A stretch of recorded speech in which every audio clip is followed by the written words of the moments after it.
Hello dear students, welcome to KSM tutorial. आज आम अष्टम श्रेणी जिज्ञासा बहिर षष्ठ अध्याय चाप वायु प्रवाह और झड़ बात्या विषय आलोचना करिबा। पिलामाने पूर्वरु मु पार्ट 1 एंड 2 आलोचना करि सारिछि एवं सेही वीडियोर लिंक मु डिस्क्रिप्शन बॉक्स रे प्रोवाइड करि देइछि। वीडियोटी भलो लागिले लाइक करिवो एवं चैनल टी को सब्सक्राइब मध्य करिवो एवं वीडियोटी को तुम सांग माननकु शेयर करिवो। किछि यदि डाउट रहिवो कमेंट बॉक्स रे जणाइबो। तो देखो आम स्टार्ट करवा जो 6.3 रे जो अच्छी पवन सृष्टि पवन सृष्टिटा किपरि होउची से विषय आम आलोचना करवा। तो देखो तुम्हें निश्चित देखिथिबो जे किछि दिन गुड़िकर पवन जोर रे बहे, किछि दिन गुड़ाकर कौन पवनटा बहुत जोर रे बहे, अन्य दिन गुड़िकर पवनटा कौन ना शांत रही थाए अर्थात पवन बही न थाए। केतेक समय पवन एते शक्तिशाली हो जाए जे यह धन जीवन एवं संपत्तिर प्रभुत क्षति करे। जेतेबेले आमे कोन कहू सेटाकू बात्या बोली कहूचे, जेते पवनटा जोर आसुची ताकू आमे कोन कहूचे बात्या बोली ताकू आमे नामकरण दउचे हैला कि नामकरण करूचे।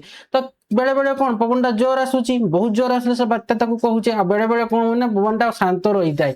तो जेतेबेले पवनटा अति शक्तिशाली हो जाए से कौन करे ना धन जीवन घर गुरा सब कौन करे ना संपत्ति सब नष्ट कर दिए। तो तुम्हें निश्चय देखिथिबो जे जेतेबेले एक फुला जाइतिबा बेलून को तार मुह बंद न करी रखा जाए, बेलून रु वायु बाहरी जाए।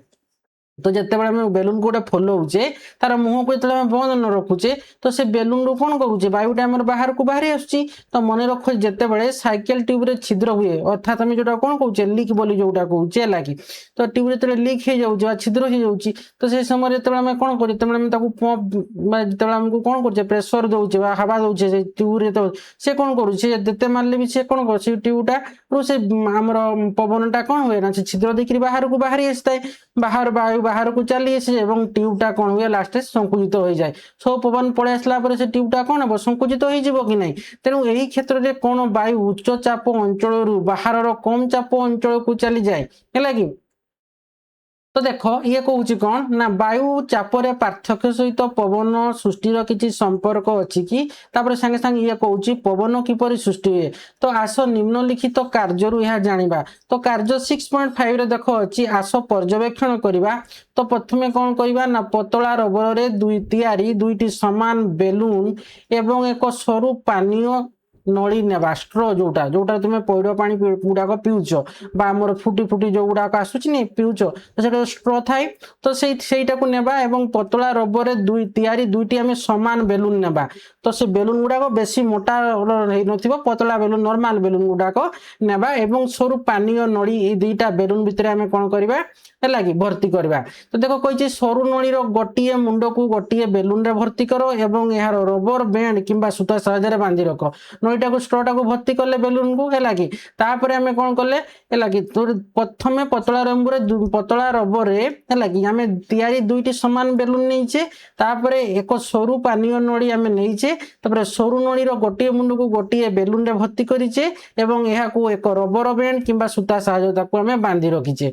तापर देख कही कौन ना एबे द्वितीय बेलून को फुलाओ आम द्वितीय बेलून को फुलेबा एवं तुम आंगुठी रे यार मुह को धरी रख जेपरिटा वायु बाहर को न जाए। तो फुलाई बेलून बेकरे सरू नलीर अन्य एक मुक्त मुंड को भर्ती कर एवं यह एक रबर बैंड किंबा साहाय्य बांधि रख।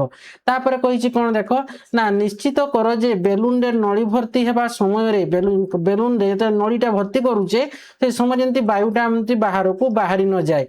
बर्तमान तुमर सरू नलीर गोटे मुंड फुला जाइथिबा बेलून भितरे एवं अन्यटी फुली नथिबा बेलून भितरे अछि जेपरि चित्र 6.12 रे देखा जाइछि। तो देखो एटी 6.12 चित्र दिया है देखो वायु एक उच्च चाप अंचल एक निम्न चाप अंचल गति करुछि अर्थात एठू वायुटा एठी गति करुछि है कि गोटे जगह में वायु पवनटा को कोन करूछे फुलेइछे तापर से बांधी देइछे शक्त करी स्टोर रे एवं अन्यटी को न फुलेइछे न फुलेकी ताको में स्टोर रे बांधी देइछे। तो देखिदबो कि समय पर देखिबो एई बेलून जो बेलून को फुला से बेलून रु कौन हो वायुटा स्ट्रो देकरी कौन हो अन्य एक बेलून पाखक पलि जाऊँगी। ताने ये आम कौन जानिले ना फुला जाइथिबा बेलून भितर है कि आमर कौन हो ना आम जो फुल जो बेलून टाक फुलाऊे तो सी भर जो वायुटा अच्छी से स्ट्रो देकरी अन्य तुम बेलून जोटा आम फुलेने से कौन हम धीरे धीरे फुल से भितर को कौन हम ना वायुटा पलैज है कि। तो देखा जाउची तो बेलून गुड़िकर कौन हे अनुमान करब ना उभय बेलून गुड़िकर कौन होची ताहा लेख एबे एहा पूर्वानुमान अनुଯାयी घटिला कि तुमे कौन बेलून रो आकार रे कोनसी परिवर्तन देखुछ कि तुमे तुमर पर्यवेक्षण लेख। तो देखो कहिची बेलून रो आकार रे परिवर्तन कारण कौन होई पारे ना फुलिथिबा बेलून रे वायुचाप फुली नथिबा बेलून रो वायुचाप अपेक्षा अधिक जोंटी फुलिथिबा बेलून रो वायुचाप फुली नथिबा बेलून रो वायुचाप अपेक्षा अधिक हैला जोटा फुली नै ता माने सेठी जो बेलूनटा कमे फुली सेठी कौन सेठी वायु भर्ती होकर अच्छी जो बेलूनटा फुली ना सेठी कौन वायु ना है कि ताने जो फुली बेलून रे वायुचाप कौन होची ना फुली नथिबा बेलून रो वायुचाप अपेक्षा अधिक जोटारे जेहेतु ऑटोमेटिक हमर कौन होची बेलूनटा जोंटा फुली की अच्छी सेठी वायु जेहेतु होची ताने तार चाप अधिक अच्छी चाप अधिक अच्छी बोली से कौन करूची बेलूनटा को से समान भाव से फुली देची आ जोटा फुली माने सेठी वायुचाप नाही है कि तो फलस्वरूप फुला जाइथिबा बेलून रू किछि वायु फुली नथिबा बेलून को गति करे फळे कोन हुए ना जेहेतु चाप अधिक अछि जते हमर जो बेलूनटा को फुला आइछि ता माने सेठी कोन होछि से बेलून रे चाप अछि ता माने से बेलून रू कोन करूछि ना जो पवनटा वायुटा को से कोन करूछि ना चाप जोगु से ए जो बेलूनटा को फुला आइने से ताको को पठौछि एला गति करूछि फळे ए बेलूनटा जो फुला आइने से कोन होछि ना सेठी वायु भर्ती हला परे ए बेलूनटा कोन होछि ना ये प्रसारित होछि बुझी हला कि नै अर्थात से फुलिबा को लागुछि बुझिएला तो जहा फल उभय बेलून आकार रे परिवर्तन होउची तुमे कौन लक्ष्य करूछ जे किछि समय पर उभय बेलून प्राय समान आकार रे पहुंची जाय लागे हमें देखुचे कोन किछि समय पर उभय बेलूनटा कोन होउची ना समान आकार रे पहुंची जो किछि समय पर देखिबो कोन ना ए जो बड़ बेलूनटा है कि वायुटा एठी पळे आसे जोटी फुला हेनी जे बेलूनटा पाखकू तो किछि समय पर देखिबो कोन ना ए टिकार वायु गुडा को है कि ए तार पाखकू पळे आसबो केते पर्यंत आसीबो ना जेते पर्यंत दीटा जाको बेलून कोन हेची ना समान आकार धारण न करितंती है कि एका जेते बडे दीटा जाको बेलून एका हे जिवो आउ से बेलूनटा कोन हबो ना आउ एठू ते वायुटा गति करबो नै वायुटा ए बेलून को आसबो नै दीटा बेलून जेते पर्यंत समान आकार धारण न करिछि सेते पर्यंत ए वायुटा गोटे बेलून आउ गोटे बेलून को आसुथिबो समान हे गला दीटा जाको बेलून समान हे जो माने आउ वायुटा एठू आउ सेठू आसीबो नै है कि तो तुमे कोन लक्ष्य करूछ ना किछि समय पर उभय बेलून प्राय समान आकार रे पहुंची जाय एवं वायु प्रभावटा बंद हे जीवो समान आकार रे पहुंचला माने आउ वायुटा कोन हबो ना ए बेलून से बेलून आउ जीवो नै तो वायु प्रभाव काहे की बंद हुए ना फुला जाइथिबा बेलून रे वायु चाप फुली नथिबा बेलून रो वायु चाप अपेक्षा अधिक रहितिया पर्यंत वायु प्रभाव जारी रहे। तो देखो एठी जतबे फुला जाइथिबा बेलून रे कोन होउची ना वायु चाप फुली नथिबा बेलून रो वायु चाप अपेक्षा अधिक रहितिबा पर्यंत वायु प्रभावटा जारी रहे जेते बेले उभय बेलून रे चाप समान होई जाय ता माने केतले बेलूनटा समान आकार धारण करि देबे सेते बेले कोन उभय बेलून रे चापटा समान हला बुझियला जेते चापटा समान हे जीवो आउ वायु प्रभावटा कोन हबो गोटे बेलून रो आ गोटे बेलून को आसीबो नै समान आकार धारण करले आउ वायु प्रभावटा हबो कि हबो नै कारण जो उभय बेलून रे जबे माने हमर चापटा समान रहिछि तो सेते बेले वायु प्रभाव बंद होई जाय एही पर्याय रे उभय बेलून प्राय समान आकार रो होई थाय तेणु आमे एही सिद्धांत रे पहुंची परिबा जे उच्च वायु चाप अंचल रु वायु कम वायु चाप अंचल गति करे। तो एठू आमे कोन जानले सिद्धांत रे ना वायु चापटा उच्च अंचल रु वायु चापटा कोन करे ना कम वायु वा निम्न अंचल को से गति करे। तो उच्च वायु चाप अंचल रु एठू आमे जानले लास्ट सिद्धांतटा आमे कोन जानले तबे ना ये पहुंची पारिबा ना उच्च वायु चाप अंचल रु वायु कम वायु चाप अंचल को गति करे बुझीला। तापर देखो अछि तुमे एहा को समुद्र पवन एवं स्थल पवन रो दिग सहित संपर्कित करि पारिबो जहा तुमे पूर्व श्रेणी रे पाठ रे पढितिलो। तो दिन बेला जल भाग अपेक्षा स्थल भाग अधिक गरम होबा जगु स्थल भाग ऊपर थिबा वायु जल भाग अपेक्षा शीघ्र गरम होई हालुका हुए। तो दिन बेले कोन हुए ना जल भाग अपेक्षा हमर स्थल भागटा अधिक गरम होई थाए फल कौन हुए ना स्थल भाग ऊपर थिबा वायुटा कौन हुए ना जल भाग अपेक्षा शीघ्र गरम होई हालुका हुए बुझी पारछ। आमरे तो दिन बेले कौन होची हमर जल भाग रे खाली जल भाग ऊपरटा खाली गरम थाए किंतु भितरटा कौन ठंडा थाए नदी रे लागे तो जल पोखरी हो नदी हो जुगुड़ा देखिबो समुद्र ऊपरटा कौन गरम थिबो किंतु कौन भितरटा ठंडा थाए। तो दिन बेले जल भाग अपेक्षा स्थल भागटा कौन अधिक गरम होई जाए फल रे कौन हुए ए जो स्थल भाग रे ऊपर थिबा वायुटा जल भाग अपेक्षा शीघ्र गरम होई हालुका हुए। तापर देखो कहिछि कोन ତେଣୁ ଏହା ଉପରକୁ ଉଠେ ଓ ଲଘୁଚାପର ଏକ କ୍ଷେତ୍ର ସୃଷ୍ଟି କରେ। ସମୁଦ୍ର ଜଳଭାଗର ଉଚ୍ଚଚାପ ଅଞ୍ଚଳରୁ ବାୟୁ ସ୍ଥଳଭାଗର ନିମ୍ନଚାପ ଅଞ୍ଚଳକୁ ଗତି ପ୍ରବାହିତ ହୋଇଥାଏ ହେଲା କି। ତେଣୁ ଇଏ କ'ଣ ଯେତେବେଳେ କ'ଣ ହୁଏ ନା ଆମର ଦେଖ ଏଇଠି କହିଛି ନା ଯେତେବେଳେ ସ୍ଥଳଭାଗ ଅଧିକ ଗରମ ହୋଇଯାଏ ତାମାନେ ସ୍ଥଳଭାଗ ଉପରେ ହେଲା କି ଥିବା ଯେ ବାୟୁଟା ସେ ଜଳଭାଗ ଯେଉଁଠି ଥଣ୍ଡା ସେ ଜାଗାଟାକୁ ସେ କ'ଣ କରେ ଜଳଭାଗ ଅପେକ୍ଷା ଶୀଘ୍ର ଗରମ ହେଇ ସେ ହାଲକା ସ୍ଥଳଭାଗ ଉପରେ ଯେଉଁ ବାୟୁଟା ଅଛି ସେ ଜଳଭାଗ ଅପେକ୍ଷା କ'ଣ ହବ ଶୀଘ୍ର ଗରମ ହେଇକରି ସେ ଉପରକୁ ଉଠିଯିବ ହେଲା କି। ତ ସେ ଉପରକୁ ଉଠିବା ଫଳରେ କ'ଣ ହୁଏ ନା ସେ ଲଘୁଚାପର ଗୋଟେ କ୍ଷେତ୍ର ସୃଷ୍ଟି କରେ।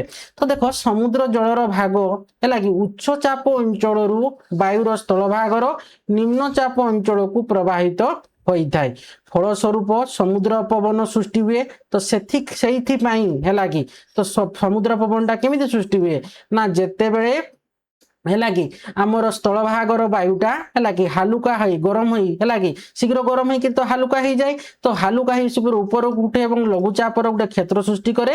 ତ ସେହି ସମୟରେ ସମୁଦ୍ର ଜଳଭାଗର ଉଚ୍ଚଚାପ ଅଞ୍ଚଳରୁ କ'ଣ ହୁଏ ନା ବାୟୁଟା ସ୍ଥଳଭାଗର ନିମ୍ନଚାପ ଅଞ୍ଚଳକୁ ପ୍ରବାହିତ ହୋଇଥାଏ। ଫଳସ୍ୱରୂପ ସେ ସମୁଦ୍ର ପବନ ସୃଷ୍ଟି ହୁଏ।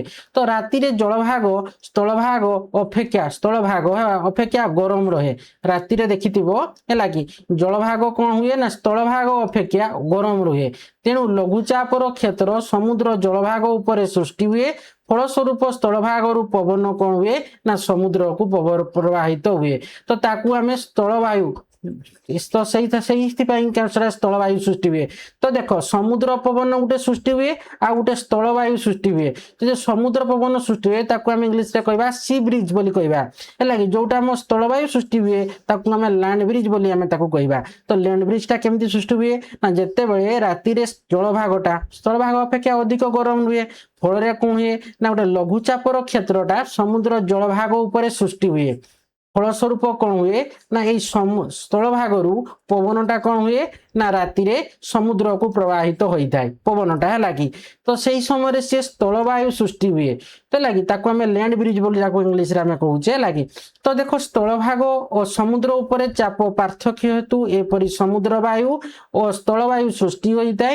ଯଦି ଆମେ କାର୍ଯ୍ୟ 6.5ରେ ଦୁଇ ବେଲୁନ ମଧ୍ୟରେ ପ୍ରବାହିତ ପବନର ବେଗ ମାପ କରିବା ଆମେ ପାଇବୁ ଯେ ଚାପର ପାର୍ଥକ୍ୟ ଅଧିକ ହେଲେ ବାୟୁର ବେଗ ମଧ୍ୟ ଅଧିକ ହୋଇଯାଏ।